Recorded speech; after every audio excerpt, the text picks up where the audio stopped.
let people know who you are, how instrumental you are to this movement, and what today means. Well, my name is John Gilmore, as you said. I am the Executive Director of the Autism Action Network, which is a national nonprofit 501c4, so we can get involved in politics, organization that works on issues related to autism and vaccine rights and developmental disabilities. And I've been doing that for about 25 years. And we do a lot of lobbying, particularly in New York, and we also now, because of the change in who's occupying or running Washington, we're doing a lot more work in Washington.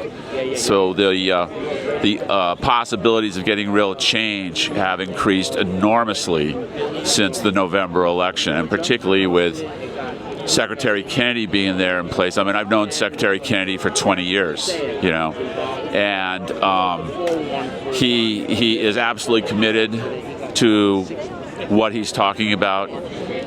He doesn't make anything up. He's been challenged and attacked for so long by so many powerful institutions that he doesn't say anything that he can't back up, right? Just like the president the other day, he was talking about the possibility of an association between Tylenol during pregnancy and autism and other neurological disorders, right? And you see, take your pick of the corporate media.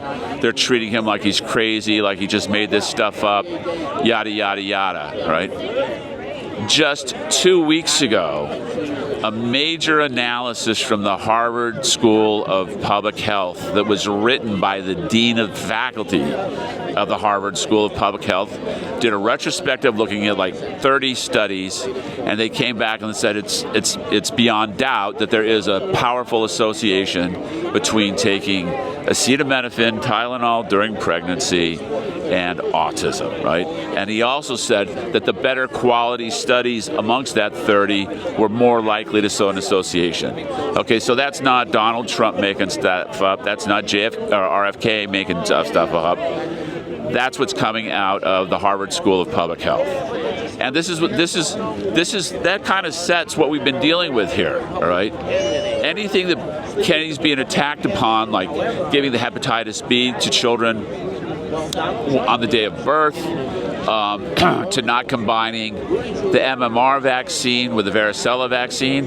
That's just like the one I was talking about before. There's study after study after study after study that says when you basically combine more vaccines together, particularly the MMR and the varicella, you have a much, much, much higher rate of kids having seizures. Who wants to increase their kid's chance of having a seizure just to make it a little more convenient for the doctor or the nurse to give them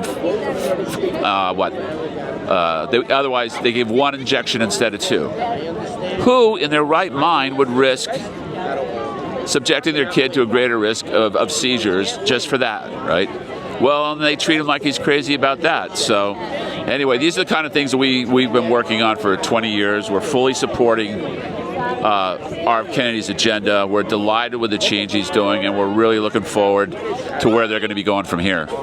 Thank you very much.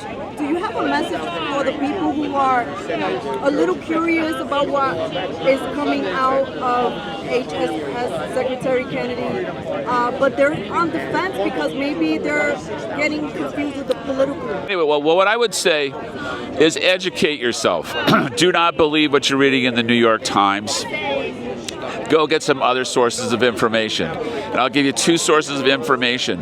One is my organization's website, particularly if you live in New York, Autism Action Network. We focus on the actual changes, legislation, and things like that are going to actually force change on us, right? And we analyze it. We provide the information of why we're taking the positions that we should taking. We talk about the science behind things as well. That's one good thing, one good source. Another really good source I think people should look at is Children's Health Defense's website. It's just a treasure trove of information about all kinds of health issues. The whole MAHA agenda is really laid out there, particularly when it involves vaccines as well. They've got great journalists, they've got great reporters, they've got videos, they got everything you could possibly want, and it's really approachable and understandable. So I would really encourage people to take a look at that as well. Thank you very much, and God bless you for all the work you've been doing all of these years. Likewise, thank you for your work as well.